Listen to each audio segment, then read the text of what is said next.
cas memohon ampun Allah ampun menjual. Baik, bismillahirrahmanirrahim. Hadis ini adalah merupakan hadis sambungan daripada yang sebelumnya, itu adab ketika orang bersin, ya kan? Bersin hukumnya adalah sunnah, sementara menguap hukumnya adalah makruh. Artinya sesuatu yang sangat dibenci oleh Nabi SAW. Kenapa demikian? Karena bersin itu artinya adalah merupakan keluarnya penyakit daripada tubuh manusia. Karena ada satu benda yang ada di hidung manusia merupakan filter daripada segala penyakit, dan sebagian mengatakan itulah yang merupakan asbab daripada munculnya penyakit rihul ahmar namanya, ya kan? Maka kemudian ketika bersin, maka itu membuang segala toksin dan racun yang ada di hidung kita. Maka diucapkan alhamdulillah, kemudian yarhamukallah dan yahdikumullah. Kemudian yang ini adalah sebaliknya, sesuatu hal yang sangat dibenci. Benci kenapa? Karena ini adalah merupakan ciri khas daripada orang-orang yang anggaplah dia ngantuk, ya kan? Ataupun dia capek segala macam, atau kurang semangat. Maka terjadilah namanya tasawuf, yang maknanya adalah menguap. Ada adab yang diajarkan Nabi Shallallahu Alaihi Wasallam ketika kalian menguap, kata Nabi, maka tutuplah mulut dengan tangan. Ulang on, mau bau. Ini bisa kan? Ya dia bisa bilang on doa. Tutuplah dengan tangan, ya kan? Kenapa? Dan ucapkan a'udzubillahi minasyaitonirrajim. Wala ya'wi, dan jangan kemudian keraskan atau jangan terlalu menganga. Dia bilang cimun napekok. Ini ya kan? Ya kan? Ini karena ini la ya'wi. Enggak boleh diya'wikan, maksudnya enggak boleh. Kenapa? Karena memang harus ditutupi.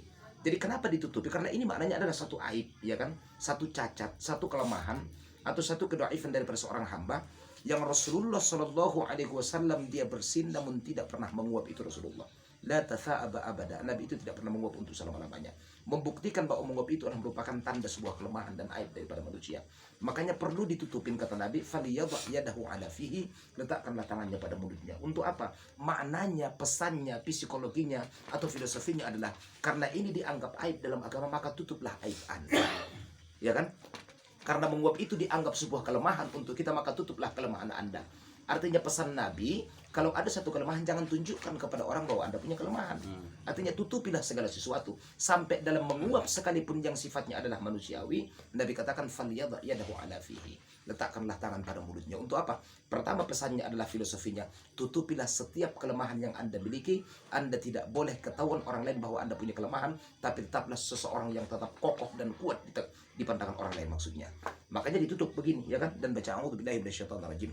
Bahkan dalam riwayat dalam kitab Wasail Abadil Abanak mengatakan ketika terjadi menguap itu maksudnya, maka itu bisa masuk setan. Maka jadi ajarkan a'udzubillahi minasyaitonirrajim atau a'udzubillahi minasyaitonirrajim, ya. Aku berlindung daripada syaitan yang terkutuk. Nah, supaya syaitan tidak masuk ke dalam. Itu bahasa pesannya, ya kan? Falyadhu ala fihi. Kemudian yang kedua adalah kenapa kita tutup? Nah, setiap orang muslim itu sangat ditakutkan oleh syaitan la'natullah, itu menjadi orang yang kuat, ya kan? Dalam hadis Nabi juga dikatakan ketika dibacakan surah Tabarak maka syaitan itu akan lari terkencing-kencing. Ketika dilantunkan azan juga demikian, segala macam. Ini kan lambang kekuatan dari seorang muslim. Nah, ketika terjadi menguap, kelihatan lemah atau kelemahan kita terpampang di hadapan syaitan, maka fasyaitanu yadhak minhu. Ini adalah tontonan yang sangat indah atau stand up komedi bagi syaitan. Maka jangan Anda jadi stand up komedi buat syaitan sehingga syaitan itu yadhak. Maka untuk tidak menyadhakkan syaitannya, tutuplah ketika kita tasawuf ataupun menguap dengan membaca a'udzubillahi minasyaitonirrajim. Itu adab yang diajarkan Nabi sallallahu alaihi wasallam. Lanjut. Idza tamma fujurul 'abdi malaka 'ainaihi. Ketika memuncak dosa seorang hamba, malaka 'ainaihi, kalau diartikan bahasanya, dia akan memiliki dua matanya, tapi bukan begitu cara mengartikannya. Yang gampang, ketika memuncak kejahatan seorang hamba, maka akan muncul air mata buaya. Malaka ini akan muncul, akan mudah dia menunjukkan air mata buaya. Fabaka bihima mata sya'a, matanya akan gampang diatur kapanpun dia kehendaki. Matanya akan gampang diatur kapanpun dia kehendaki. Matanya akan gampang diatur sama dia mau nangis, mau gimana gitu kan, kapanpun yang dikehendaki, maksudnya. Idza tamma fujurul 'abdi, ketika memuncak dosa seorang hamba atau kejahatan seorang hamba, malaka 'ainaihi, maka muncullah air mata buaya. Fabaka bihi mata sya'a, maka dia mampu menangis kapanpun yang dikehendaki. Jelas ya? Oke. Saudara kaum muslimin, dalam kitabnya Ihya Ulumuddin, Imam Al-Ghazali mengatakan tangisan itu ada dua macam. Pertama, tangisan orang-orang yang taubat. Kemudian yang kedua adalah tangisan daripada orang-orang yang air mata buaya. Namanya malaka 'ainaihi. Ada dua mata yang tidak akan pernah Allah Ta'ala siksa. Pertama adalah mata yang terbuka karena dia berjaga malam untuk ibadah kepada Allah. Artinya dia tahan dengan begadang karena ibadah kepada Allah, karena itu nama maqam mahmud. Kemudian yang kedua adalah mata yang menangis atau meneteskan air mata membasahi pipinya karena taubat muhasabah, menyesali segenap dosa dan kemaksiatan yang pernah dilakukan. Mata yang dua ini tidak akan pernah Allah Ta'ala siksa, dan itu juga dijelaskan dalam kitab Kifayatul Atsqiya ala Tariqatul Awliya, ya kan, karangan Sayyid Abu Bakar At-Tabiati. Kemudian ada satu lagi adalah air mata yang sebalik itu. Manakah dia? Yaitu idza tamma fujurul abdi malaka ainai fabaka bihi ma tasya'a. Ketika seseorang itu memuncak kejahatannya, artinya halal haram di matanya adalah sama, ya kan? Jahat baik di matanya adalah sama, dan dia akan menjadikan setiap air mata itu adalah merupakan alat untuknya mencapai tujuannya. Nah, orang yang mampu seperti ini adalah orang yang sudah benar-benar tamma fujur, apa tuh, memuncak kejahatan dan kemaksiatannya. Gampang ia menangis sehingga seolah-olah membenarkan tindakan dia, membenarkan langkah dia, padahal di dalam hatinya adalah merupakan buaya busuk artinya. Maka ketika sudah memuncak kejahatan seorang hamba, dia akan gampang mengatur matanya. Dia punya remote control, seakan dia bisa menangis untuk menunjukkan dia benar, padahal dia adalah salah. Itu namanya tamma fujurul abadi. Maka ketika Anda sudah merasa gampang mengatur air mata, yang dalam konteks adalah untuk menghilangkan kebusukan, membungkus kejahatan, atau menggunting dalam lipatan, menunjukkan kebaikan di hadapan orang, padahal kita adalah orang-orang munafik, maksudnya Anda atau kita sudah termasuk tamma fujurul abad, yaitu seorang hamba yang sudah memuncak kejahatan dan dosanya, naudzubillah. Jadi kalau air mata buaya pertanda daripada orang yang sudah sampai pada puncak kemaksiatan. Gampang kan? Film sinetron bisa lihat, itu bisa kita tonton lah, maksudnya ya kan, sekejap dia menangis, sekejap dia akan tertawa. Biasanya sifatnya begitu. Karena kalau tangisan yang berawal daripada sebuah kesedihan atau sesuatu fakta kesedihan, maka pasti akan susah dia untuk menghentikan daripada tangisannya. Contoh, ketika kehilangan orang tua yang kita cintai, menangis, selucu apapun dipertontonkan kepada kita, akan susah untuk menghapus air mata dan merubahnya dengan tertawa. Akan susah. Kenapa? Karena itu bukan tamma fujurul abad, tapi itu adalah kesedihan yang muncul daripada hati yang terdalam. Ini bukan soal kesedihan yang muncul, tapi ini adalah bungkus kado, ya kan?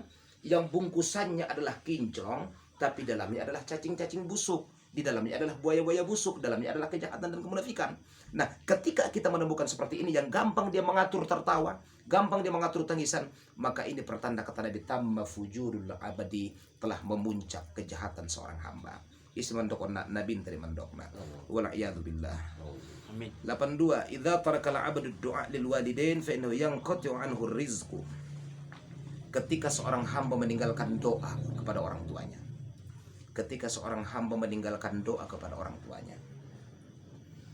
Ketika seorang hamba meninggalkan doa, udah nggak mau doa buat orang tua. Yang fa innahu, maka sesungguhnya punya kembali kepada hamba. Sesungguhnya hamba itu yang qati'u anhu rizq, secara otomatis rezeki akan terputus daripada dia. Kenapa makna otomatis? Karena in qata'a yang qati'u inqita'an. Ya Allah bilanya mutawa'ah husuli atharu syai'an ta'alluq al-fi'l al-muta'addi. Ketika seorang hamba meninggalkan doa kepada orang tuanya, maka secara otomatis putuslah rezeki Allah daripada Anda. Baik saudaraku, ada beberapa hal yang akan membuat kita untuk menjadi orang kaya. Di samping ikhtiar, maka sesungguhnya 80 ataupun 75% adalah merupakan doa kepada Allah Subhanahu wa taala, yang bisa menjadi targhib ataupun motivasi, perangsang ataupun pancingan atau umpan yang sangat mujarab tentunya untuk mencapai segala hajat-hajat kita adalah yaitu menghadirkan orang tua ke setiap langkah-langkah kehidupan kita.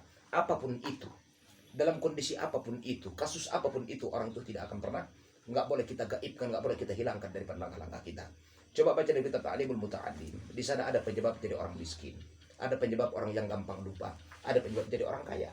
Nah, salah satunya yang membuat seorang itu menjadi sukses adalah jangan pernah lupakan ridhallah fi ridhal walidain wa sukhtullah fi sukhtil walidain. Ridhonya Allah adalah ridho orang tua, berkahnya Allah adalah berkah orang tua. Maka Sunan Kalijaga mengatakan bahwa bersimpuhlah kepada bapakmu, bersujudlah kepada ibumu. Apa tuh? Bersimpuh kepada bapak, bersujud kepada ibu. Secara bahasa sebenarnya, secara tauhid, sujud itu hanya dialamatkan kepada Allah.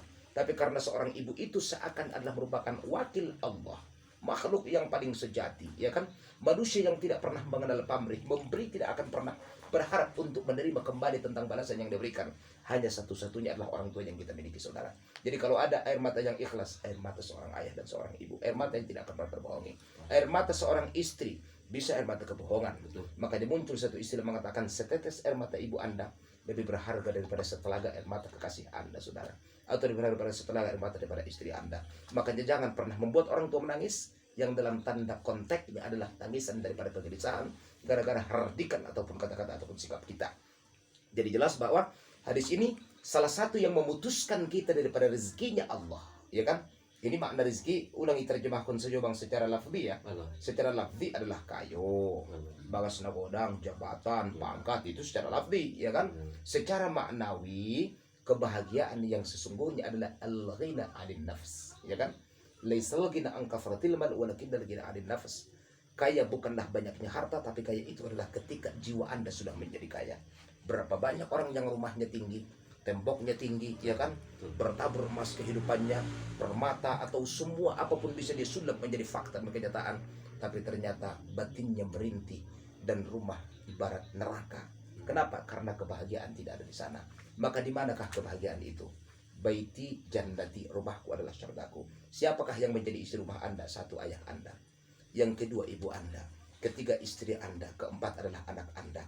Maka makna baiti jannati, rumahku adalah surgaku, ayahku adalah surgaku, ibuku adalah surgaku, anakku adalah surgaku, istriku adalah surgaku. Kalau istri Anda punya masalah dengan Anda, maka rumah Anda tidak akan pernah bisa menjadi surga. Kenapa? Sebab Anda akan terrengsa, tersiksa, sengsara, dan Anda akan penuh dengan masalah dalam kehidupan. Saya otuk-otuk ya bang. Allah, ngatu sila lah bebe. Ano mo na balik na masulok mo patunda niya. Bisya kan sada na markanete. Kalau matimpang-timpang baru naik kalete si patudo nang kon pimang epek laku do ning sa iyo kan saya godei.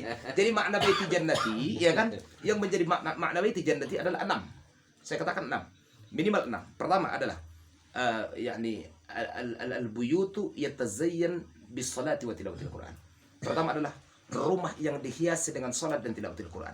Dan yang kedua, ketika Anda sudah menemukan kedamaian bersama orang tua kita, ayah dan ibu, kemudian dengan anak-anak kita, dengan istri kita, maka baituka jannatuka, rumahmu adalah istanamu. Tapi kalau ada satu pun yang rusak dalam hal ini, Anda nggak sholat, contoh, atau nggak baca Quran, al-baitul ladzi yuqra fil Quran kal baitul kharrab. Al-baitul la yuqra fil Quran kal baitul kharrab. Rumah yang tidak dibacakan Quran seperti rumah yang anjlok, rumah yang kosong, ya kan? Tanpa penghuni maksudnya, maka itu akan sia-sia. Maka temukan yang 6 ini, sholatlah di sana, baca Quran di sana, damaikan dengan anak Anda jadi anak yang saleh, berdamai dengan istri jadi istri yang salehah, dan kemudian raihlah ridho Allah bersama orang tua Anda, ayah dan ibu maksudnya. Maka muncullah istilah itu yang mengatakan bahwa kebahagiaan itu berada pada rumah kita. Dan kemudian penyebab akan putusnya dari ketenangan hidup atau jiwa kita yang penuh dengan kekayaan maksudnya, ketika Anda sudah melupakan doa kepada orang tua. Maka dalam hadis lain dikatakan minimal kita mendoakan mereka 5 kali dalam sehari semalam. Ya, di ba'da shalah wajib kita doakan mereka. Kalau tidak, anta abkhal min bakhilin nas. Itulah manusia yang paling bakhil di tengah orang-orang yang bakhil. Waliyadzubillah. Jelas ya. Bagaimana kalau orang tua sudah meninggal dunia? Contoh, ya kan, ada adab yang diajarkan Nabi. Pertama, sering-seringlah berziarah tentunya. Kemudian jangan pernah lupakan doa, dan kemudian bergaullah dengan teman-teman dan sahabat mereka yang masih hidup, siapa gitu kan, karena mempergauli mereka ataupun bersilaturahmi dengan mereka itu akan menjadi ta'adarotan akar pun jadi, artinya akan menggantikan posisi daripada orang tua kita. Itu adab yang diajarkan Nabi SAW. Makanya dalam kitab akhlak dikatakan, seorang sahabat datang kepada Nabi, Rasulullah izinkan aku berjihad. Kata Nabi, adakah orang tua masih hidup? Ada, pergilah kepada mereka, karena berbakti kepada orang tua sama dengan pahala jihad. Jelas ya. Jadi elesen utuk-utuk tabang, ada bunga mula kau bina meninggal ma'amanta inanta. Anda salah. Justru semakin meninggal orang tua dan ayah atau ayah dan ibu kita, semakin seringlah Anda pulang ke sana. Karena mungkin tanpa kita, rumah mereka, kubur mereka sudah dipenuhi dengan rumput-rumput dan bulu hijau. Jadi masuk perlu diziarah ya bang. Bagas lalai sendiri adalah kubur lalai. Jadi jangan pakai ada istilah dung meninggal ngamula kau nggak bisa. Tetap berkunjung kepada mereka. Karena kata Nabi itu akan menjadi yang qati'u anhu rizq. Imesu insyaallah anggo marniat ko ziarah tiap tahun pasti dan Tuhan masuk ina. Amin amin amin amin. Amin Bila min au. 83. Idza jama'a ahadukum imra'atahu. Idza apabila jama'a. Itu jama'a Bang. Main. Jima. Apabila kalian berjima dengan istri kalian. Ulang salah artian, apabila kalian berjima dengan istri orang. Saya ini kan apabila kalian berjima dengan istri kalian, berhubungan badan maksudnya. Fala yatanahha. Jangan tuntaskan, jangan keluarkan. Ulang jadi tembak kona Bang maksudnya. Hatta taqdiya hajataha, sampai istrimu juga menyelesaikan hajatnya. Sampai istri juga klimaks maksudnya. Ampun bisa yang mampu ini.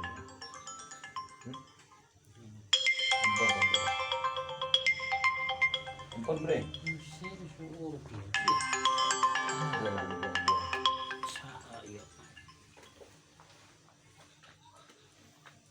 Kama yuhibbu an yaqdi hajatahu, karena istrimu juga memiliki keinginan yang sama.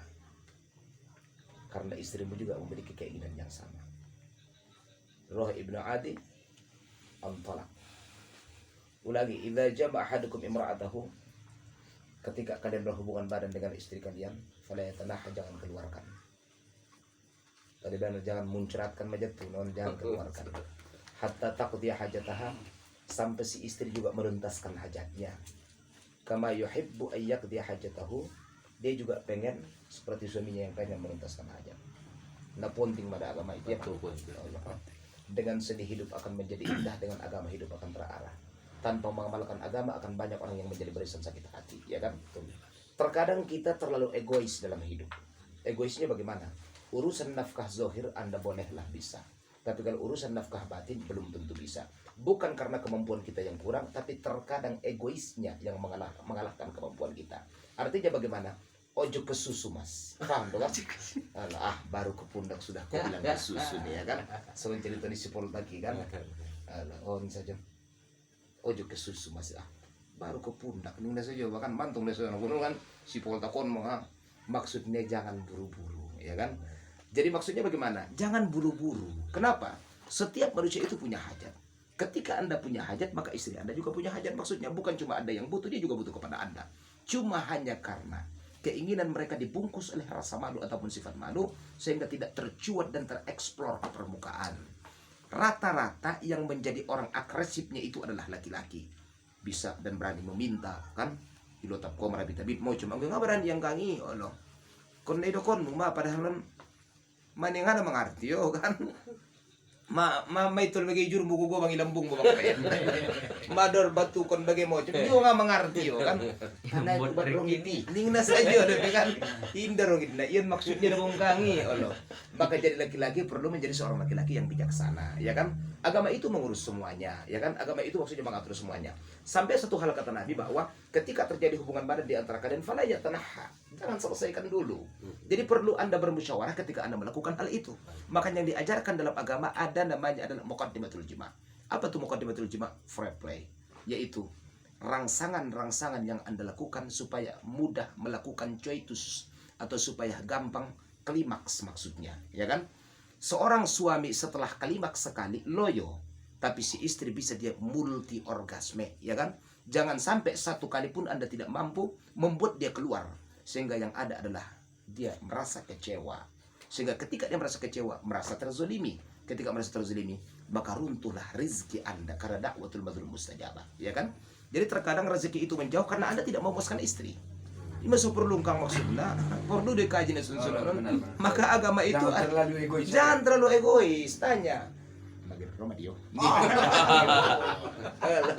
Sampai itu, kan? Ulang maksudnya item bakun jangan, ya kan? Merago-rago jo. Oh, jangan kau mina dong pelor.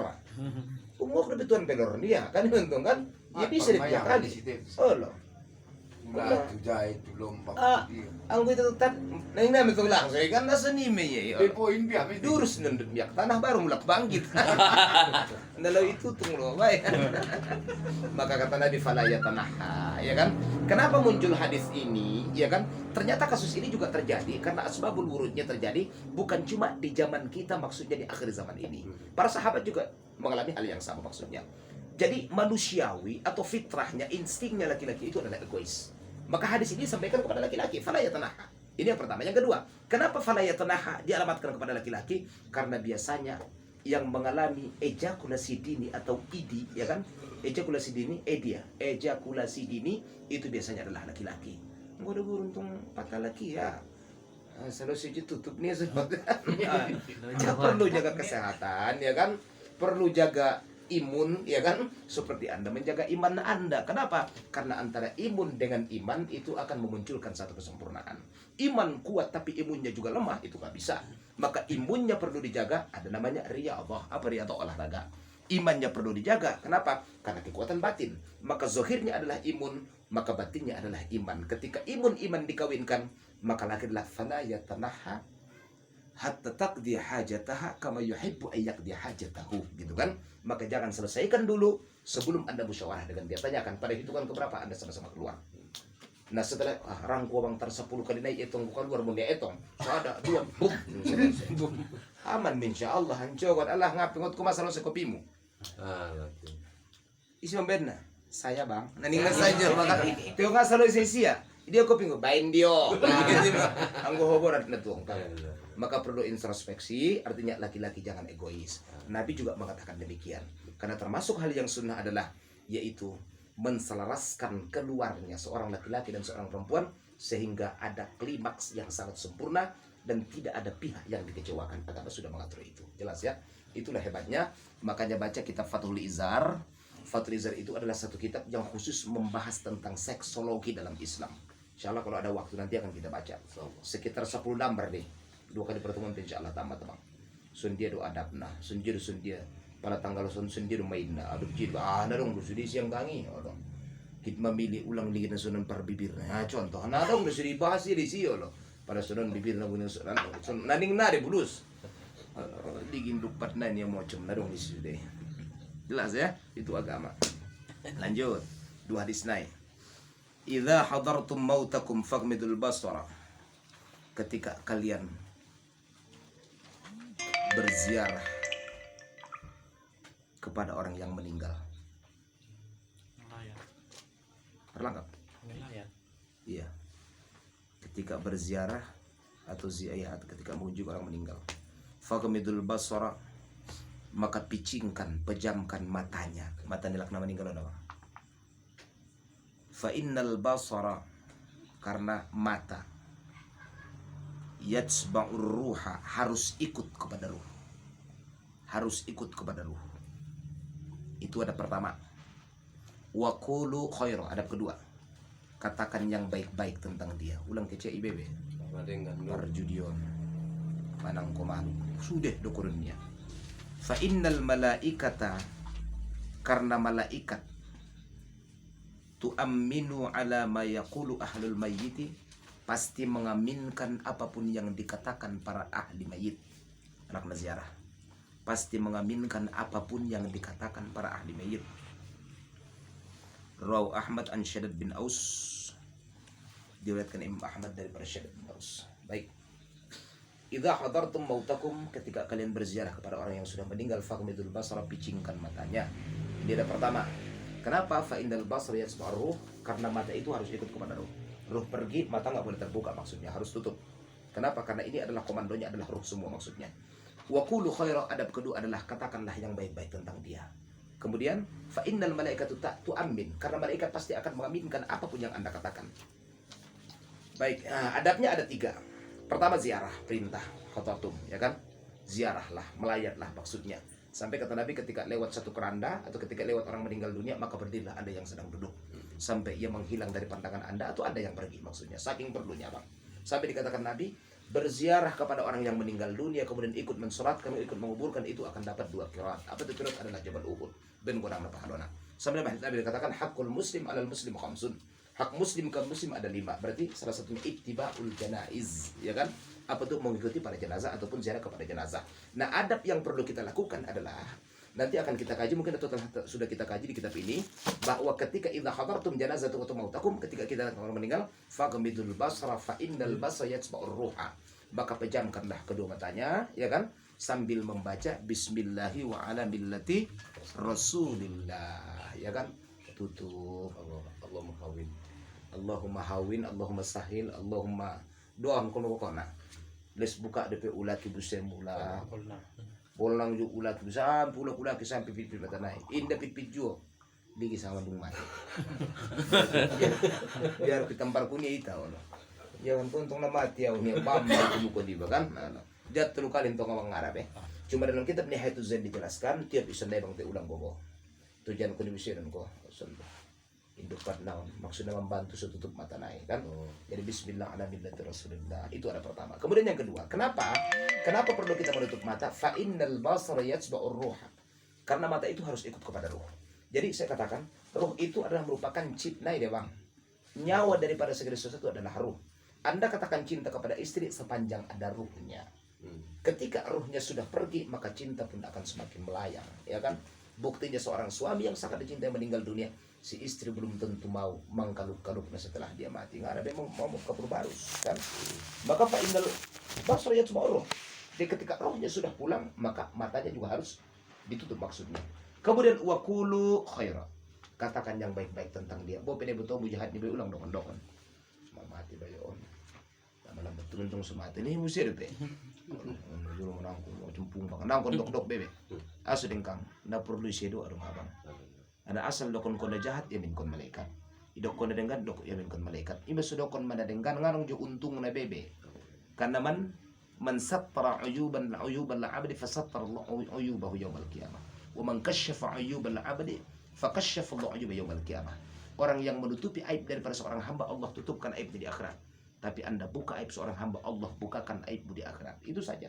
Maka lihat ya kan apa yang Anda inginkan ketika Anda bicara tentang dia. Tidak ada manfaat kita mengomongkan atau membicarakan tentang kejahatan dia, tapi omonginlah tentang kebaikan. Supaya apa? Fa innal malaikata tu'amminu ala ma yaqulu ahlul mayyiti. Karena malaikat itu pasti akan mengaminkan apapun yang dikatakan oleh ahli mayit. Makanya faqulu khaira, katakan yang baik tentang dia. Jelas ya? Baik, baru kemudian 85 Allah.